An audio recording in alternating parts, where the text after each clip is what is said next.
네, 예수님께서 이 땅에 오셔갖고 33년을 계셨는데 마지막 3년을 공생에 이렇게 얘기합니다. 여기 이제 영어로 이제 번역한 걸 보니까 public ministry예요. 예수님이 이제 공식적으로 메시아 사역을 하신 것은 이제 3년 동안이죠. 30살부터 33살까지 그거를 갖다가 공생의 사역이라고 합니다. 오늘 말씀을 통해서 여러분들이 예수님이 이 땅에서 어떤 일을 하셨는지, 또 예수님이 왜 오셨는지, 또 예수님 2000년 전 하신 그 공생의 사역이 어떤 사역인지, 그게 나하고 무슨 상관이 있는지, 상관이 있어야 되거든요. 예수 믿으면서도 예수님 하신 일이 나하고 상관없는 사람들이 굉장히 많을 수 있어요.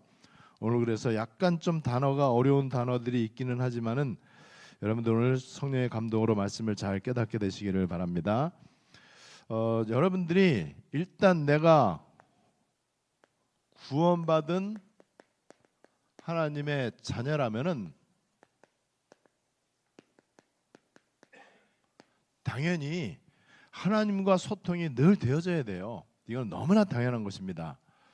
육신의 부모와 자식이 소통해야 된다. 뭐 안 그러는 경우도 많이 있죠, 세상에서는요. 그런데 영적으로 제일 중요한 거는 이 하나님과의 이게 생명적 관계란 말이에요. 요게 계속 돼 있어야 돼요. 요게 바로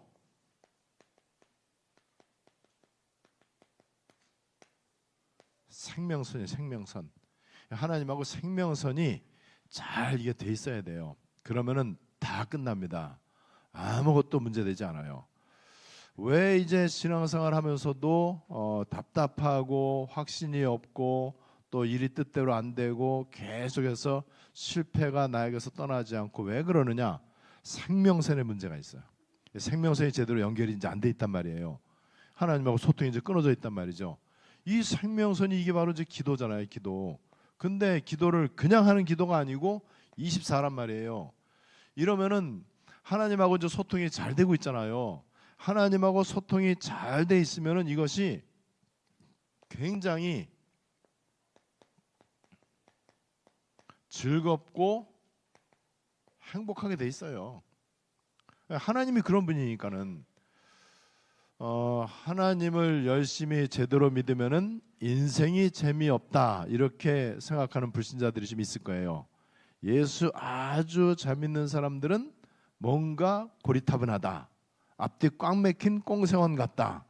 세상과 단절한 사람 같고 세상 물정도 모르고 그래서 인간미도 없고 재미도 하나도 없고 맨날 주여 주여 하기만 하고 거룩하기만 하고 그렇지 않습니다. 그 반대예요. 하나님을 잘못 믿어서 그래요. 여러분 하나님은 우리를 가장 잘 아시잖아요. 하나님은 우리에게 가장 좋은 것을 주시잖아요. 그 하나님이 우리 인생을 재미없게 하겠습니까? 저는 옛날에는 그런 줄 알았어요. 예수를 제대로 잘 믿으려면은 세상에 재밌는 거를 포기해야 된다. 이렇게 알고 있었어요. 실제로 또 그렇게 답답하고 뭔가가 얼굴이 힙쭈그리하고 뭔가가 속세를 떠난 사람 같고 이러면은 예수 잘 믿는 거 줄 알았는데 천만의 말씀. 예수 아주 잘못 믿은 사람들이에요. 예수 잘 믿으면 잘 믿을수록 일반 은총도 잘 누려야 돼. 그래서 즐겁고 행복합니다. 기도가 이렇게 돼. 이 정도 될 때까지. 그러면은요. 계속 내가 기도하다 보면은요. 여기에 샛별이 딱 떠올라. 하나님이 주시는 깨달음이 많단 말이에요. 깨달음이. 그 가운데 하나님이 사람이 생각나게 하고 어떤 계획, 그 다음에 237 선교 이런 것들이 계속해서 이제 생각나도록 하세요. 그래서 이제 이런 사람들이 생각날 때 만나보면은요 여지없이 나를 만나야 될 시간표가 된 사람이야.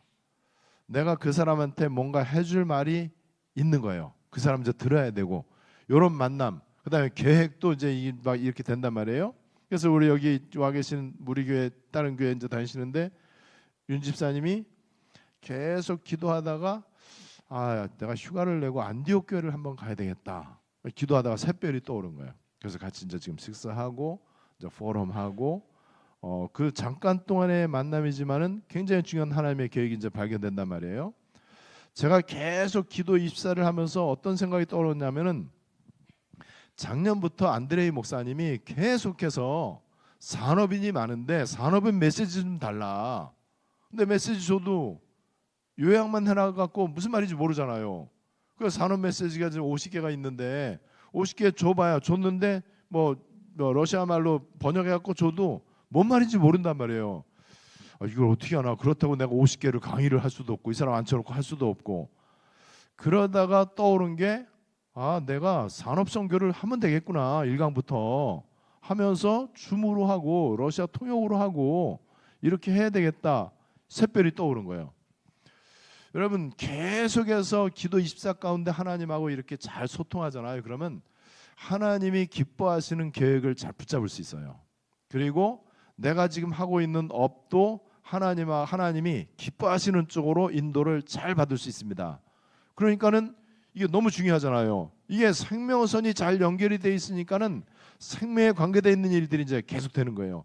그래서 이것이 내가 만나는 사람들, 그 다음에 내가 하는 계획들, 이 모든 것들이 보좌화 되어지기 시작하는 거예요. 그래서 지금 이제 237 선교도 이제 가야 될 때가 많고 거기에 대해서 제가 이제 구상도 하고 계획도 세우고 메시지도 준비하고 이러려니까는 시간이 굉장히 없더라고요. 그래서 어제는 이 점심 때쯤 돼 갖고 시간이 이제 이 오후 내내 이제 시간이 남는 거예요. 그래서 뭐 할까, 운동을 할까, 뭐 할까 하다가 내가 요새 바빠갖고 카페를 못 갔는데 다시 내가 카페 서밋이니까 카페를 가자. 그래서 저녁 때 밤 늦게까지 배가 고파서 집에 올 때까지 많은 것들을 했어요. 계속 기도하고 말씀 묵상하고 이제 그러면서 이제 정리할 거 정리하고 이렇게 하면서 많은 부분이 정리가 됐습니다. 내가 이제 바른 생각을 한 거죠. 계속해서 요것이 이제 요 속에서 이제 우리는 놀아야 돼. 이 속에서 사람도 만나고 계획도 세우고 구상도 하고 이 속에 있으면서 사업도 하고 사람도 만나고 이렇게 이제 하면은요. 이게 바로 이제 우리가 말하는 성령 인도고 이렇게 되면은 내가 계획을 세운 것 같은데 여기에 보좌화 되어져요. 그러면은 요때 내 머릿속에 떠오르는 사람들 이게 하나님이 떠오르게 하신 거거든요. 그러면 그 사람에게는 내가 지금 말할 수 있는 거 있잖아요. 제가 말할 수 있는 거 기도 24 이거 말할 수 있단 말이에요. 영락 없이 기도 24 시간표가 된 사람이야. 그래서 완전 막다른 골목에 이제 이렇게 이제 몰린 거예요. 그리고 절대 불가능을 이렇게 고백할 수밖에 없고 나는 진짜 아무것도 할 게 없거나 할 수가 없거나 nothing도 인정하고 그러면서 오직 속으로 들어갈 수 있는 타이밍이 딱 이제 맞는단 말이에요. 여러분 이게 이제 우리 신앙생활이에요. 그러면은 이렇게 이 속에 계속해서 있으면은요, 내가 어디 있든지 나에게 무슨 일이 생기든지 어떤 뭐 상황 속에 있든지 간에 계속해서 이게 이제 소통이 되는 거예요. 이렇게 해서 여기에 25시의 일이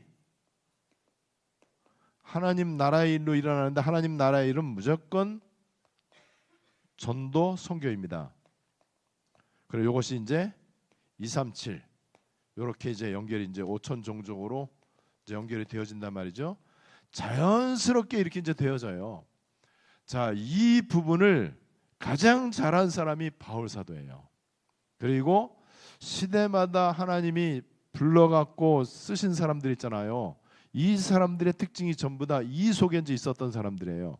그래서 이것이 자연스럽게 여러분들의 이 리듬이 되도록 삶의 패턴이 되도록 이것이 여러분들의 이 습관이 되도록 바울이 말하는 관례 또는 규례가 되도록 요 속에 있으면은요 이게 바로 영적 서밋이고요. 요 사람은 자연스럽게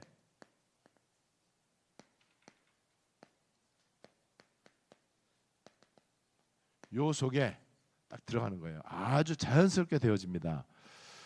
그래서 이게 지금 우리가 말하는 기도 24를 통한 보호자의 비밀, 보호자의 비밀을 통한 777 다합니다. 전부 다예요. 여기서 세계복음화 맞바로 연결되고 계속해서 이 속에서 세계복음화가 이제 진행이 될 것입니다. 계속 이제 이렇게 하니까는 제가 또 어느 날은 이제 이 인도네시아에 있는 중요한 두 사람을 만나기로 돼 있는데, 그러면은 저번에 현장 전도 갔었던 인도네시아 사람이 하는 카페에서 만나야 되겠다, 이 생각이 이제 떠오른 거란 말이에요. 그래서 인도네시아 사람들이 운영하는 그 카페, 이제 다민족 문화거리에서 카페 갔단 말이에요. 거기서 그 인도네시아 사람하고 한 20분 정도 이렇게 이제 얘기를 하게 됐는데, 이 사람이 아직 복음이 확실하진 않은데 절대 망대 역할을 할 사람이에요. 그래서 우리 다민족 팀이 계속 가갖고 이제 거기에서 그 사람하고 이제 계속 이제 이렇게 이제 교제를 할 겁니다. 여러분, 그러니까 그런 게 이제 계속 이제 떠오르는 거예요. 오늘 예수 그리스도의 공생의 사역인데,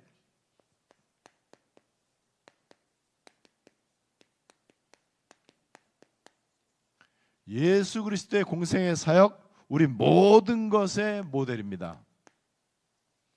우리 모든 사역의 모델은 이제 이렇게 하면 돼요.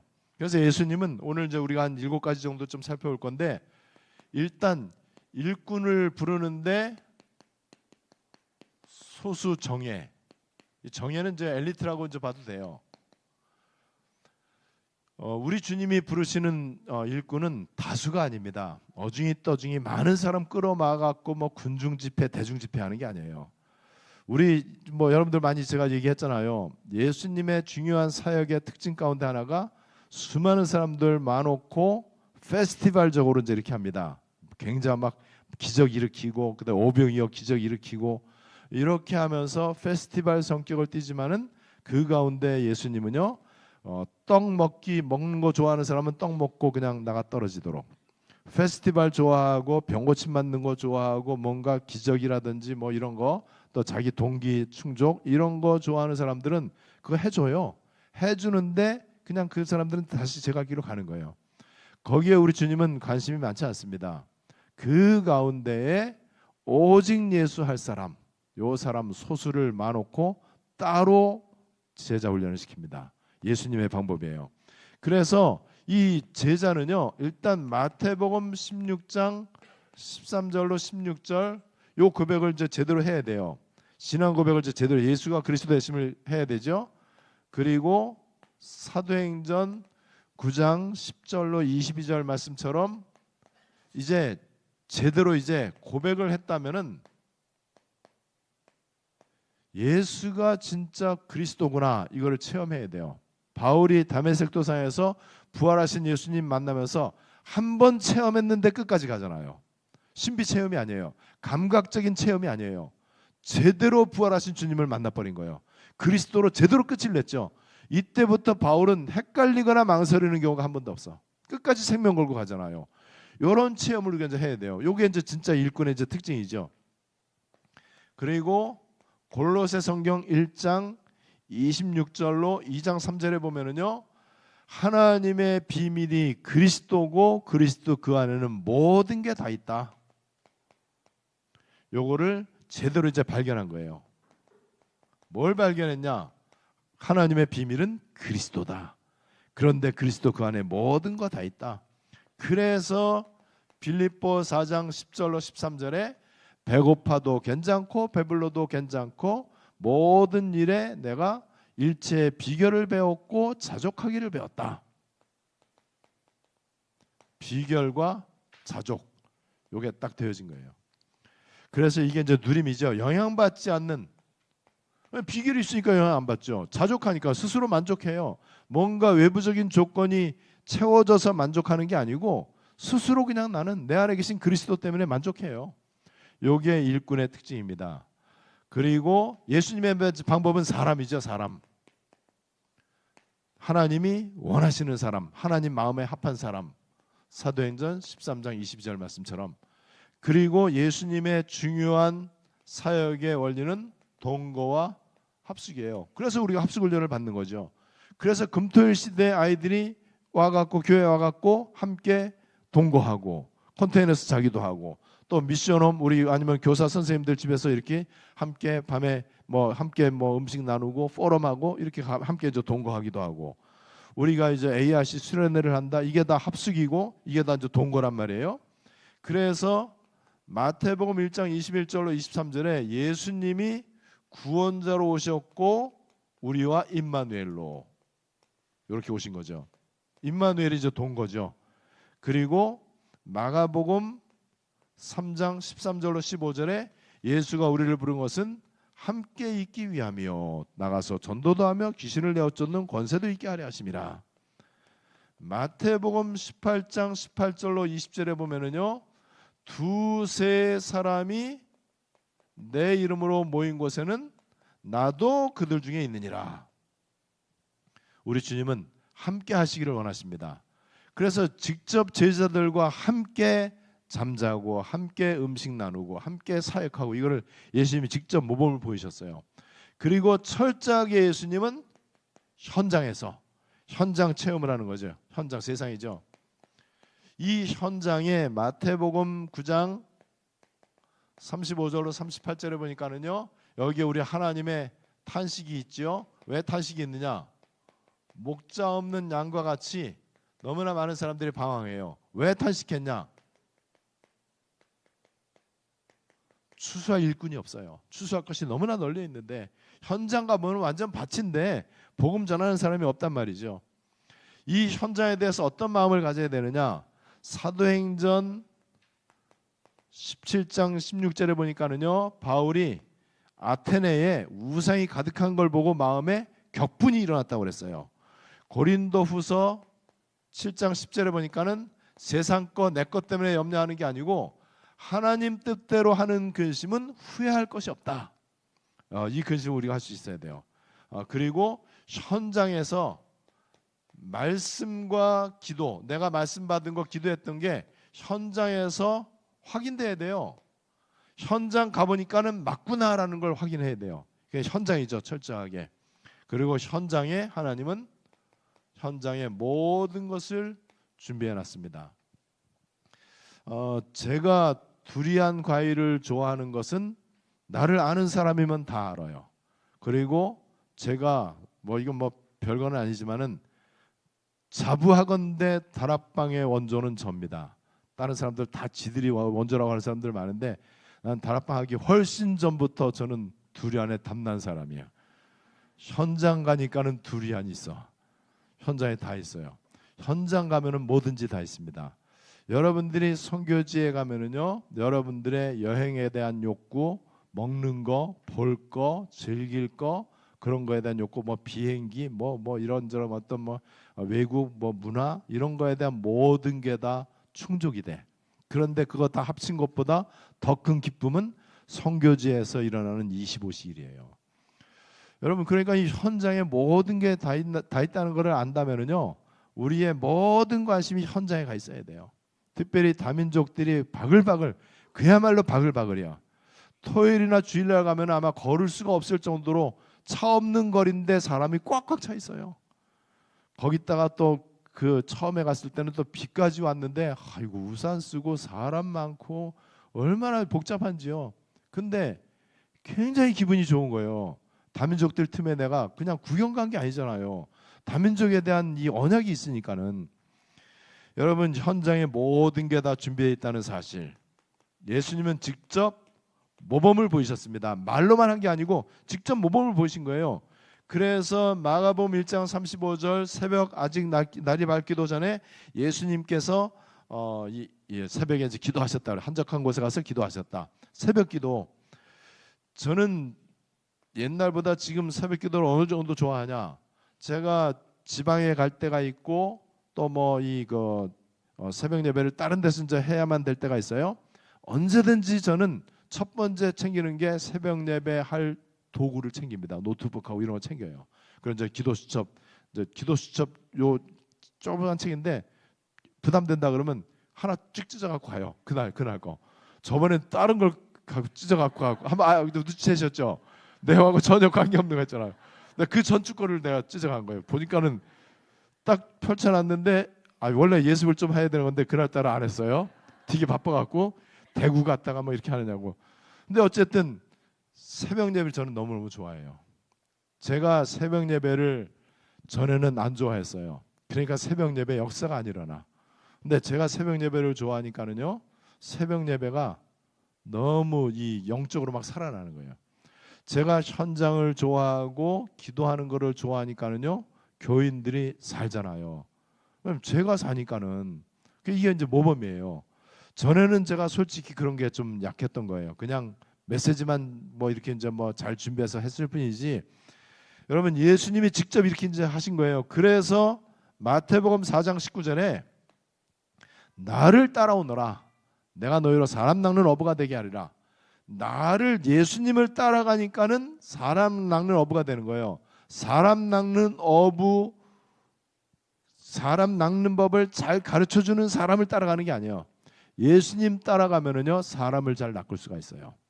그래서 바울이 어떻게 보면은 굉장히 교만한 말을 한 게 있어요.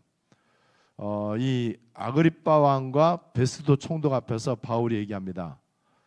아그리빠 왕, 당신도 내가 지금 이렇게 결박된 거, 수갑 찬 거 말고는 나처럼 되기를 원한다. 그랬더니 베스도가 바울, 네가 갖고 있는 그 많은 학문이 너를 미치게, 바울 네가 미쳤도다 그랬어요. 그래서 다음 주나 다다음 주 메시지가 바울아 네가 미쳤도다, 그 메시지예요. 우리 미쳐야 돼. 그래서 바울이 내가 미친 게 아니고 내가 참된 말을 하고 있는 거다. 여러분, 그 정도로 우리는 모범을 보여야 돼요. 그래서 바울이 뭐라고 그러느냐, 내가 주를 본받는 자 된 것처럼 너희는 나를 본받아라. 나 본받아라. 자신 있게 말할 사람 있어요? 바울이 그 얘기한 거예요. 나를 본받아라. 저는 목사님들한테 얘기할 수 있어요. 허목사 본받아라. 내 거 다른 거 본받지 말고, 내가 뭐 노는 거 좋아하고 축구하는 거 이런 거 본받지 말고 내가 기도 24 누리는 거 본받아라. 이제는 조금 말할 수 있어요. 바울이 이렇게 말을 할 정도로 우리가 예수님 제자라면, 그래서 예수님이 직접 그 얘기한 거예요. 그래서 나 따라오면 다 끝난다. 나만 따라와라. 그리고 예수님이 요한복음 13장 14절 15절 제자들 발을 먼저 씻겨요. 그리고 나서 요한복음 13장 똑같이 34절 35절에 뭐라고 되느냐, 내가 스승이 되고 선생이 돼 갖고 제자들인 너희들 발을 씻겼으니까 너희들도 나처럼 서로 사랑하라. 예수님이 직접 이렇게 발 씻겨주면서 이렇게 한 거예요. 인도의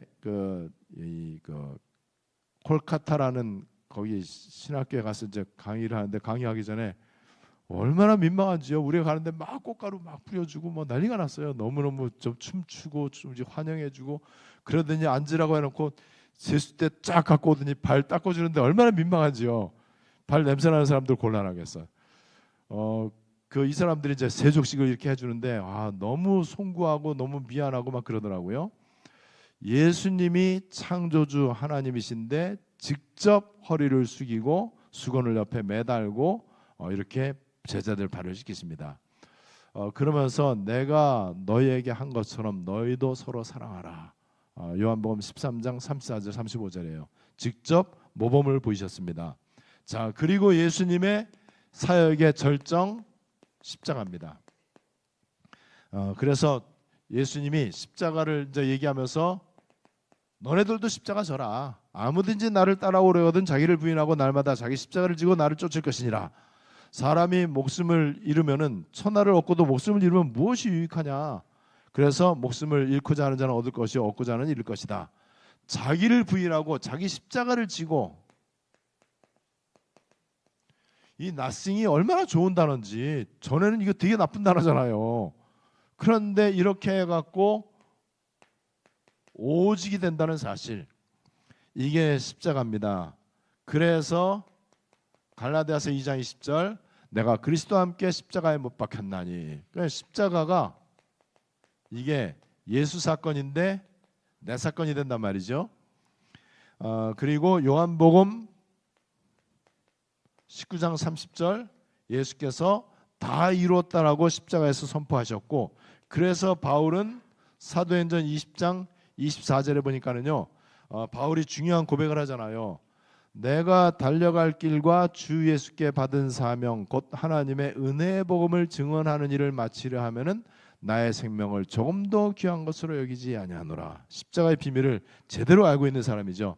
자, 그 다음에 이제 좀 약간 어려운 단어가 있어요. 대임.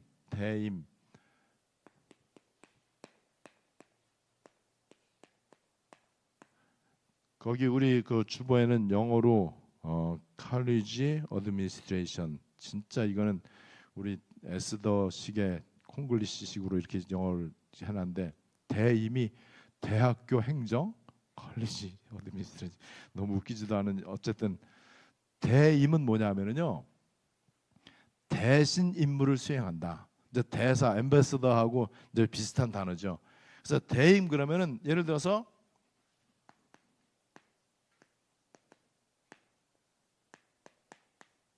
내가 내 일을 하는데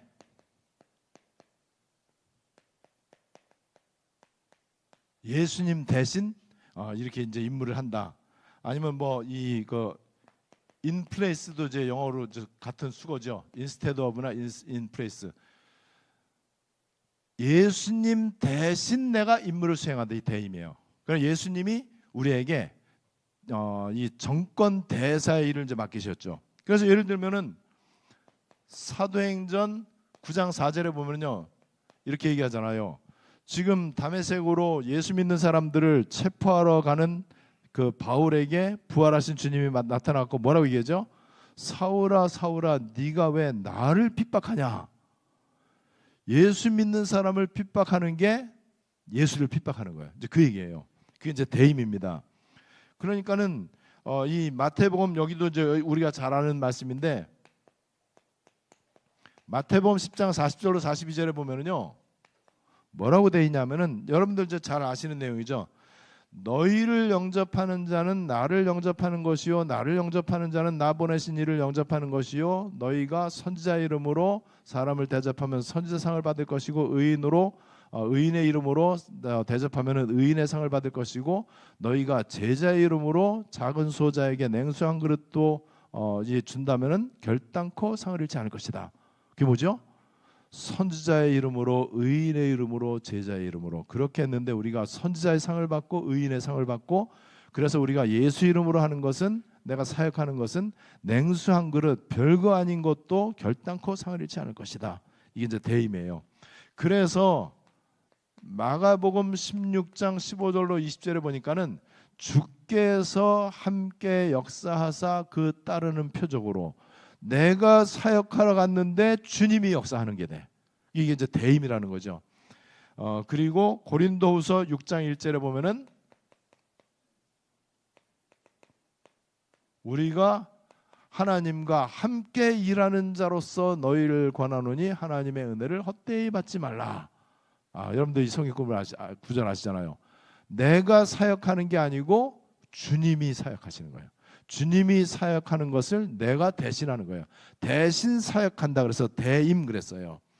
이게 예수님께서 우리에게, 그래서 우리 하나님의 세계복음화의 방법은 사람의 사람, 나를 통해서 하나님이 단번에 세계복음화 할 수 있는데 하나님이 이런 소수 정예의 제자들을 불러갖고 대신 임무를 주고 그리스도의 대사가 되게 해갖고 그래서 세계복음화를 하는 것이다. 자, 이때 우리 주님이 하신 분녀, 뭐 도대체 뭐 이 뜻을 아는 사람이 없을 거예요. 근데 이제 한자로 써야 돼 이거는. 그래서 펀위 또는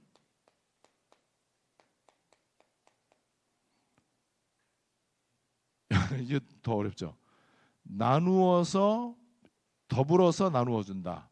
이거는 나누어서 공급해 준다. 공급할 때 진짜 급자예요. 이게 이제 분여라는 거거든요. 분여. 이건 또 더 어려운데 이건 또 옛날 글씨라 더불어서 나눠 준다. 요거를 합치면은 영어로 distribution, 나누어 준다 이런 뜻이. 나누어 준다. 나누어 준다. 이게 무슨 뜻이냐?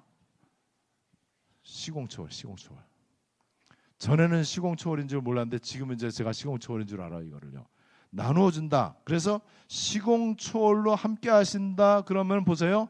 요한복음 14장 16절 27절에 보혜사 성령으로 너희와 영원토록 함께 할 것이다. 어떻게 해요? 시공초월로. 그래서 이 분열을 쉽게 말하면은 영원토록 함께 하는데 시공초월로 함께 할 것이다. 성령으로 함께 할 것이다. 그래서 누가복음 7장 7절에 보니까는요, 백부장이 자기 하인이 병들어서 죽게 됐는데 예수님한테 사람 이제 보내서 고쳐달라고 하잖아요. 그러면서 뭐라고 그러죠? 백부장이 예수님이 그래 알았다, 내가 가서 고쳐줄게 그랬더니 그리 아니하셔도 됩니다. 나도 내 밑에 부하가 있어갖고 가라 그러면 가고 오라 그러면 오는데 굳이 주님께서 오시지 않아도 말씀만 하사 내 하인을 고쳐주시옵소서.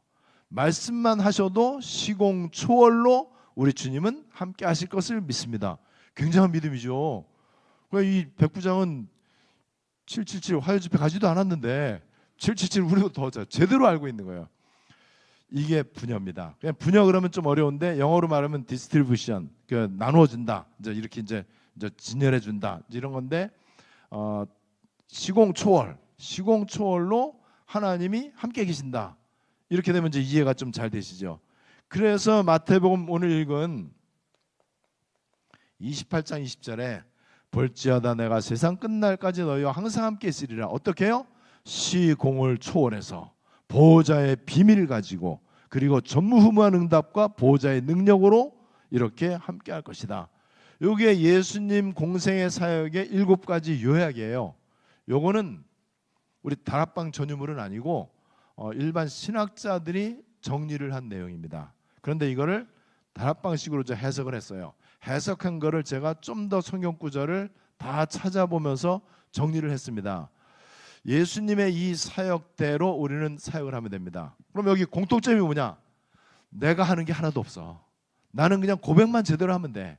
나는 그냥 나싱만 고백하고 예수는 그리스도다 고백만 하면 돼요. 그러면 우리 주님께서 다 제자 훈련시키고 함께 하시면서 모범을 보이고 이렇게 하면서 시공초월로 함께 하시기 때문에 전도는 쉽고도 되어지는 것이고 하나님의 일은 절대 어려운 것이 아니다. 사람의 노력과 방법으로 하는 것이 아니다. 오늘 예수 그리스도의 공생의 사역이라고 하는 이 말씀을 통해서 여러분들이 다시 한번 내가 이 시대에 하나님의 일꾼으로 또 절대 망대 절대 제자로 망대를 가진 파수꾼으로 또 한 시대에 237 세계복음화의 주역으로 부름받았다는 확신을 여러분들 오늘 말씀을 통해서 갖게 되시고 다시 한번 여러분들이 기도의 비밀 가운데 들어가는 결단이 되시기를 바랍니다. 오늘 예수 그리스도의 공생의 사역 우리가 말씀을 살펴봤는데요. 우리 말씀 붙잡고 한번 기도해야 되겠습니다. 말씀 붙잡고 기도하는 게 가장 좋은 기도예요. 언약 붙잡고 기도하는 거니까. 더군다나 우리는 내 어떤 개인의 야망이나 유익을 위해서 지금 기도하는 게 아니란 말이에요. 그래서 이 시간에 보호자의 능력으로 주님께서 함께 하실 것입니다. 말씀 붙잡고 합심으로 다 같이 기도하시겠습니다.